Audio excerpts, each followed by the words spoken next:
बिस्मिल्लाहिर्रहमानिर्रहीम। Dear student, आज हमारा क्लास 9 का फिजिक्स का लेक्चर है। I will try to introduce you the last lecture, remind you. Last lecture में हमने डिस्टेंस टाइम ग्राफ पढ़ा था, डिस्टेंस टाइम ग्राफ, और हमने ये चीज़ आपको याद कराई थी कि डिस्टेंस टाइम ग्राफ में कोई भी पॉइंट स्पीड को ज़ाहिर करता है। Today we will start speed time graph. जिस तरह डिस्टेंस टाइम ग्राफ में इस प्लेन पे पाया जाने वाला हर पॉइंट स्पीड को जाहिर करता है, इसी तरह वेलोसिटी और स्पीड टाइम ग्राफ में पाया जाने वाला कोई भी पॉइंट एक्सेलरेशन को जाहिर करेगा। वेलोसिटी टाइम ग्राफ या स्पीड टाइम ग्राफ में डिफरेंट नोटेशंस हैं जिनको हम डिस्कस करेंगे, and the first one is uniform speed. ये speed vertical axis, horizontal axis time goes like this, speed goes like this. And this graph, this line shows your uniform speed. Why it shows your uniform speed? Because जब हमने 5 second में देखा तो body की speed 20 metre पर second थी। से 20 metre, we can take 10 or 30. 10 second के बाद जब देखा तो ये पॉइंट यहां आया। इट मीन्स दैट 10 सेकेंड के बाद या अगले 5 सेकेंड के बाद स्पीड 20 मीटर पर सेकेंड ही है। फिर जब 15 के बाद देखा, again 20 metre. What does it mean? Time गुजर रहा है लेकिन स्पीड चेंज नहीं हो रही। और याद रखिए, ये लाइन नहीं है, it is the combination of infinite points, और हर पॉइंट 20 मीटर पर सेकेंड को रिप्रेजेंट कर रहा है। So this line which is the union और कॉम्बिनेशन ऑफ इनफिनिट पॉइंट्स, वो आपको 20 मीटर पर सेकेंड शो कर रहा है। It means that the speed of the body is not changing, and when your speed of the body is not changing, it is called uniform speed. इसको एक और नाम भी दिया जा सकता है, यूनिफॉर्म स्पीड को एक और नाम भी दिया जा सकता है, वो नाम है your acceleration is zero. Your acceleration is zero. So ये जीरो एक्सेलरेशन का ग्राफ है या यूनिफॉर्म स्पीड का ग्राफ है। अगर आप मुझसे पूछें तो मैं यूनिफॉर्म स्पीड को तो मान ही लूंगा, लेकिन मेरे लिए acceleration is equal to zero ज्यादा बेहतर है। इसका मतलब है ये तमाम एक्सेलरेशंस, वैसे भी आप देखिए यहां तमाम पॉइंट्स किसको जाहिर करेंगे? एक्सेलरेशंस को। तो ये तमाम एक्सेलरेशंस अगर यूं आ जाएं तो ये, इसका मतलब है वो सेम है, कभी तब्दील नहीं हो रहे। इसी तरह अगर आप यहां पर एक ग्राफ ड्रॉ करें तो ये भी यूनिफॉर्म स्पीड है, लेकिन ये 30 मीटर पर सेकेंड है। और जब आपकी स्पीड यूनिफॉर्म हो तो उसकी वेलोसिटी, खैर डायरेक्शन तो चेंज हो नहीं रही because you are moving in a straight line, तो आपकी ये 30 मीटर पर सेकेंड। इसका मतलब ये है कि स्पीड यूनिफॉर्म है या एक्सेलरेशन जीरो है। तो ये जीरो एक्सेलरेशन का ग्राफ है या यूनिफॉर्म स्पीड का ग्राफ है। लेकिन ये फिर याद रखिए कि स्पीड टाइम ग्राफ में हर पॉइंट एक्सेलरेशन को जाहिर करता है। इसीलिए मैं आपको कहता हूं यूनिफॉर्म स्पीड तो है ही है, लेकिन बेहतर ये है जीरो एक्सेलरेशन। आपको याद होगा डिस्टेंस टाइम ग्राफ में ये पोजीशन, ये ग्राफ किसको जाहिर करता था? रेस्ट को। क्योंकि वहां डिस्टेंस टाइम ग्राफ में आपका डिस्टेंस चेंज नहीं होता था, तो आप रेस्ट में थे। यहां डिस्टेंस चेंज हो रहा है लेकिन यहां पर आपकी स्पीड चेंज नहीं हो रही। Believe in this, this is speed time graph in which there is acceleration, and now no acceleration, sorry, acceleration is zero, but it shows acceleration. अब इस ग्राफ में आइए, यहां पर जितने भी पॉइंट्स आएंगे इनफिनिट पॉइंट्स, वो एक्सेलरेशंस को जाहिर करेंगे। ये याद रखिएगा, ये ग्राफ मैंने अपनी मर्जी से लिया है, अगर कोई और ग्राफ लेता तो फिर एक्सेलरेशन इज इक्वल टू 0 या यूनिफॉर्म स्पीड ना होती, फिर वो कोई और ग्राफ होता। तो यूनिफॉर्म स्पीड के लिए मुझे यही लेना पड़ेगा। यहां पर मैं इससे डिफरेंट कर रहा हूं। क्या कर रहा हूं मैं, क्योंकि ये यूनिफॉर्म थी इसलिए मैं आपको एक्सेलरेशन, अगर यहां पर मैं निकालता acceleration change in velocity divide by time है, तो वेलोसिटी तो तब्दील हो ही नहीं रही। टाइम 5 सेकंड 10 सेकंड 15 सेकंड तब्दील होगा, लेकिन स्पीड तब्दील नहीं हो रही, तो एक्सेलरेशन हमेशा 0 रहेगा। Calculated it will be 0 because 30 20 20 20 20 20 20 there is no change in velocity, ये 0 है। तो नीचे टाइम जितना भी तब्दील होते रहे, आप यहां पे एक्सेलरेशन 0 है, इसलिए मैंने इसको कैलकुलेट नहीं किया। Here I will calculate it. ये याद रखिएगा, ये ग्राफ मैनेज किया हुआ है। अगर आप अपनी मर्जी से कोई और ग्राफ बनाना चाहेंगे तो वो कुछ और रिजल्ट देगा आपको। ये मैंने ग्राफ बनाना है यूनिफॉर्म एक्सेलरेशन का, therefore I have to manage my data in a way that it should show uniform acceleration। 10 second 5 second में बॉडी ने 10 मीटर तय किया, सो 10 मीटर पर सेकंड, सॉरी 10 मीटर पर सेकंड की वेलोसिटी थी, डिस्टेंस नहीं है, this is velocity 5 second. So this is our first point in the graph. What this point shows, always bear in mind acceleration, because velocity time graph में कोई भी point acceleration को तय कर। अगले 5 सेकंड में इसकी वेलोसिटी 10 से 20 होगी। अगले 5 सेकंड में 5 से 10 में इसकी वेलोसिटी या स्पीड 10 से 20 हो गई। Will the velocity is changing or speed is changing? The answer is yes. 10 and then 20. तो अगले इस पॉइंट की सीध में इसको जब मिलाएंगे, this will be this. अगले 5 सेकंड में from 10 to 15 सेकंड इसकी वेलोसिटी 20 से 30 होगी। I will again ask, will the speed is changing? The idea is very simple. Yes, from 20 to 30 it is changing. So 15 में 30 होगी। These 3 points are there, and I can draw infinite points like this. And now your A1 is delta V1 over T1. Delta V T1 is 5 second. Delta V is 10 meter per second. क्यों ये 10 metre है? 0 से 10 हुआ है. So 10 minus 0 is 10. So what will be that? 2 meter per second in 1 second. I call it 2 meter per second square. This is my acceleration. Any point in the speed time graph represents the acceleration. And now my A2 will be delta V2 over T2. Please मैं calculation को बहुत summarise कर रहा हूं। ये देखिए 10 से 20 हुई है अगले 5 से 10 सेकंड में, तो डेल्टा वी कितना होगा? 20 माइनस 10 मीटर पर सेकंड, और T2 क्या होगा? 5 to 10, that is 10 minus is 5 second. Again my answer is 2 meter per second square. And if I calculate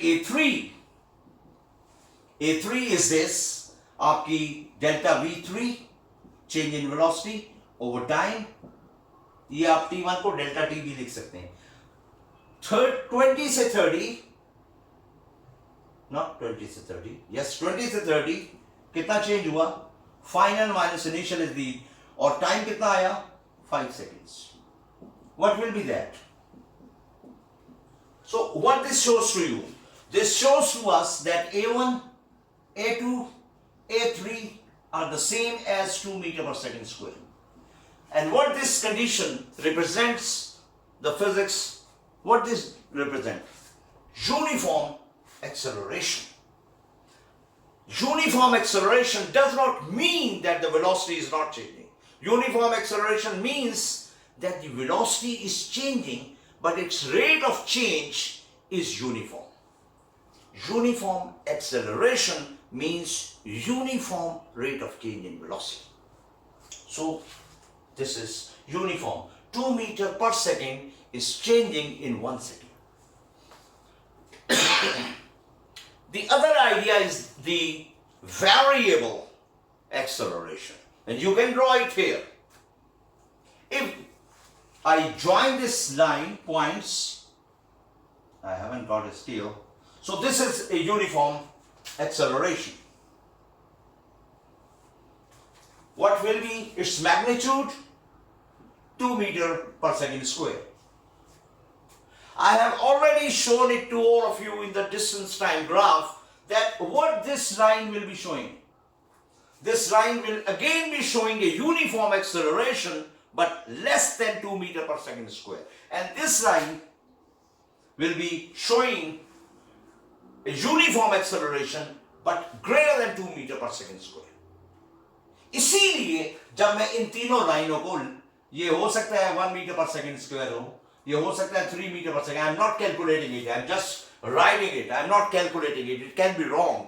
इसीलिए जब इस लाइन को मैं नीचे लाऊंगा और ये लाइन जब यहां आ जाएगी, what is going to show it to you?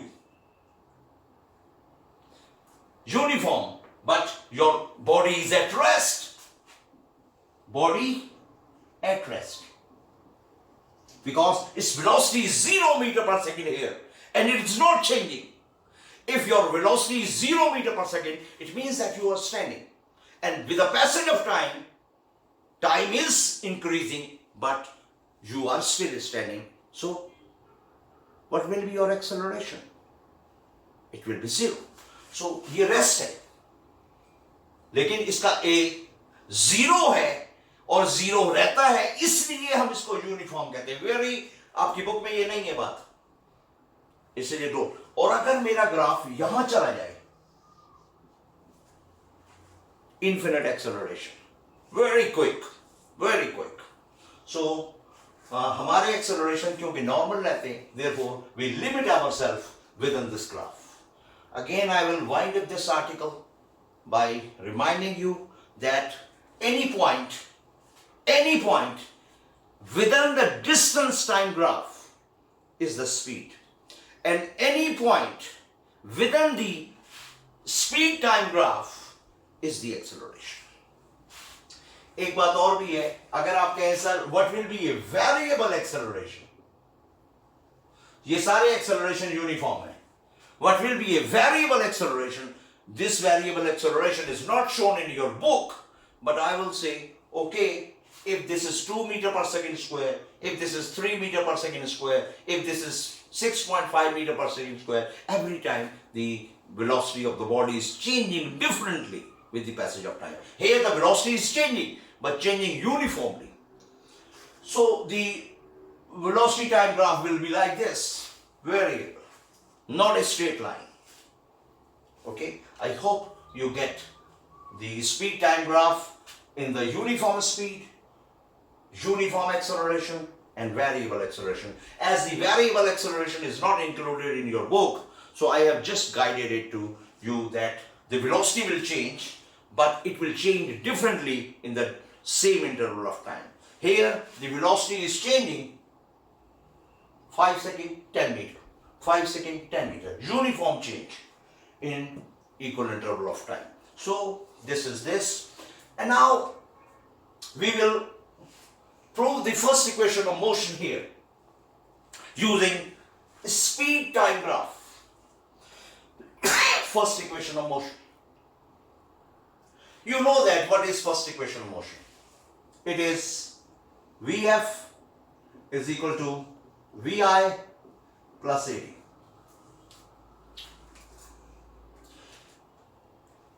In my teaching life, I have asked number of students, very intelligent student, okay, tell me what is the initial velocity and what is the final velocity. All of the 90% at least of them said, sir, initial velocity is the velocity from which the body starts from rest, and final velocity is the velocity at which the body stops. The idea is absolutely rubbish, absolutely wrong. Initial velocity is not the velocity from which the body starts from rest, and when it stops, it is the final velocity. The idea is absolutely wrong.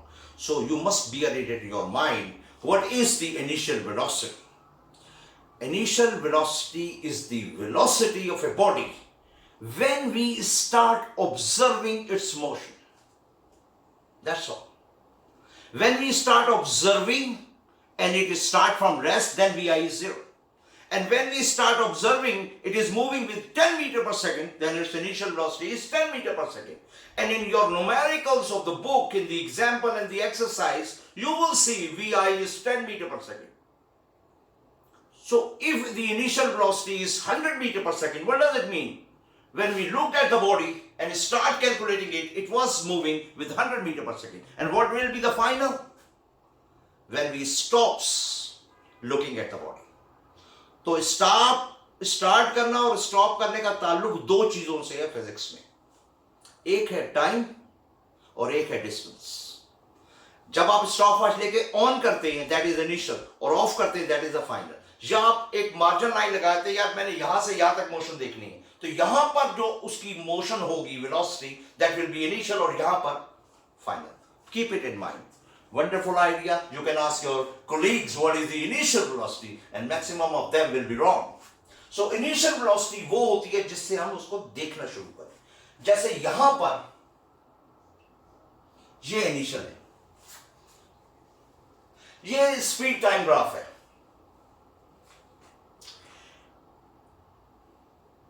आप मुझसे पूछे sir आपने यहां से क्यों देखा, आपने यहां से क्यों नहीं लिया? A wonderful question to ask. बल्कि ये क्वेश्चन मैं आपसे पूछता हूं. Think about this. हमने इनिशियल को यहां से क्यों लिया, यू क्यों नहीं लिया? अगर हम इसको यहां से लेते यू करके ग्राफ, जो आपकी बुक में ये है ग्राफ, अगर यहां से लेते तो इनिशियल क्या होती? 0. इसका मतलब है जब आपने उसको देखना शुरू किया तो उसने चलना शुरू किया. और किताब वाले ने, अब मुझे नहीं पता ये इनिशियल है, दिस इज द इनिशियल. ये पॉइंट इनिशियल नहीं है, हाइट इनिशियल है. पॉइंट इनिशियल नहीं है, हाइट इनिशियल है. ये 10 मीटर पर सेकेंड, पता नहीं ये 10 है या 20 है, बिकॉज हम ये आर्टिकल पढ़ रहे हैं, वरना मैं न्यूमेरिकल वैल्यू में लिखता कि यहां 10 है या 20 है. लेकिन ये 0 नहीं है. इसका मतलब है कि फर्स्ट इक्वेशन ऑफ मोशन में जब आपने बॉडी को देखा तो वो ऑलरेडी चल रही थी. और ये ग्राफ क्या है? Look at this. ये ग्राफ की टेंडेंसी किसको शो करती है जी? दिसको. Uniform acceleration. One of the most important conditions for the equation of motion that the acceleration of the body must be uniform. Variable acceleration में equation of motion valid नहीं है. Keep it in your mind. The most important condition for acceleration that the acceleration of the body must be uniform. तो ये uniform है. ये initial है. Look at this. ये initial नहीं है प्लीज, ये हाइट इनिशियल है, क्योंकि हम यहां से लेकर यहां तक वेलोसिटी देखते हैं. Look at this. 10, 20, 30. ये हाइट बताती है वेलोसिटी की, स्पीड की. टी टाइम के बाद ये देखिए, ये टी 0 था. अब यहां पर टी क्या हो गया है? टी हो गया है. तो इसको इनिशियल टाइम क्या है, इसको फाइनल टाइम क्या है? टी टाइम में आपने देखा तो कितनी वेलोसिटी हो गई? वीएफ. और प्लीज वीएफ इस पॉइंट का नाम नहीं है, वीएफ इस हाइट का नाम है. इस हाइट का नाम वीएफ है, यानी यहां से यहां तक वीएफ है. और वीआई कहां है? This one is VI. हो सकता है आपने इस पे गौर कर लिया. पॉइंट का नाम नहीं है, वीआई ये है और वीएफ ये है, हाइट. तो ये ग्राफ क्या शो कर रहा है? Speed time graph. Initial velocity is not 0 and final is something, और definitely ऊपर जा रही है तो velocity बढ़ रही है. ये initial है और ये final है. Final क्योंकि ज्यादा है, initial कम है, इसका मतलब है acceleration is positive. Acceleration दो किस्म के होते हैं, एक पॉजिटिव भी और एक नेगेटिव भी. ये उस वक्त है जब आप एक्सेलरेटर दबा रहे हैं. अगर आप ब्रेक लगा रहे होते तो graph would be like this. Graph would be like this. यानी ब्रेक्स लगाने का ग्राफ ये है. यानी आपने यहां से मैक्सिमम वेलोसिटी थी और ब्रेक्स लगाई और बॉडी रेस्ट पे आ गई, या ना रेस्ट पे आई, फिलहाल ये रेस्ट पे आ गई. तो ये ग्राफ क्या शो कर रहा है कि हमने एक बॉडी को देखा तो वो कुछ वेलोसिटी से मूव कर रही थी और टी टाइम के बाद उसकी वेलोसिटी बढ़ के वीएफ हो गई. वी आई और वी एफ का ताल्लुक है स्टार्ट करना और खत्म करना। यहां से देखना शुरू किया, लुक एट दिस, और यहां खत्म किया, तो ये velocity final, not this velocity, this velocity.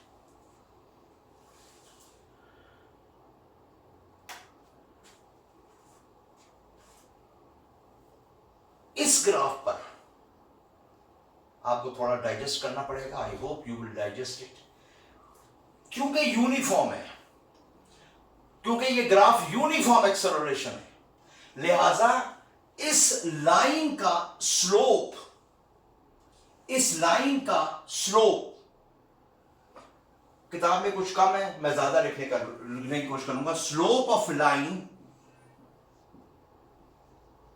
A B, ये क्या होता है? मैंने शायद डिस्टेंस ग्राफ में कुछ बताया था, दिस इज थीटा। जब वेरिएबल डिस्टेंस टाइम ग्राफ में हम वेरिएबल स्पीड को पढ़ रहे थे, तब मैंने आपको कहा था कि जब स्पीड वेरिएबल होगी तब हर पॉइंट पे टेंजेंट ड्रॉ करेंगे और वो स्लोप होगा।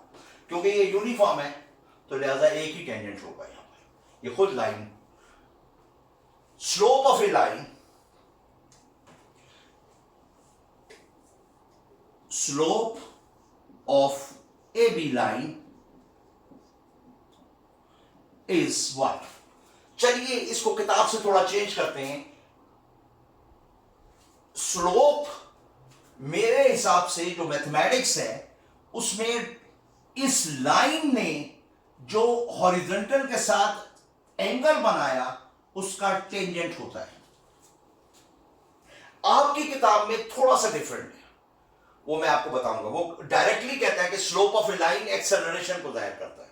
मैं ये कह रहा हूं स्लोप ऑफ दिस लाइन, इस लाइन के स्लोप को टेंजेंट ऑफ थीटा रिप्रेजेंट करता है। मुश्किल है, थोड़ा डाइजेस्ट करने की कोशिश कीजिए, बार बार करने से हो सकता है समझ में आ जाए। और टेंजेंट ऑफ थीटा क्या होता है? परपेंडिकुलर। जरा प्लीज देखिएगा, जरा प्लीज देखिएगा, ये फाइनल वेलोसिटी है, ये फाइनल, ये नुक्ता नहीं, ये फाइनल है, ये इनिशियल है, ये initial. Look at this initial.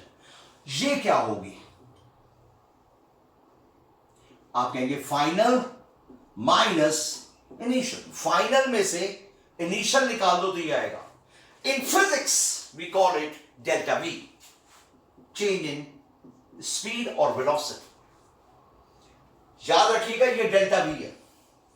Tangent जो होता है वो परपेंडिकुलर ओवर बेस होता है।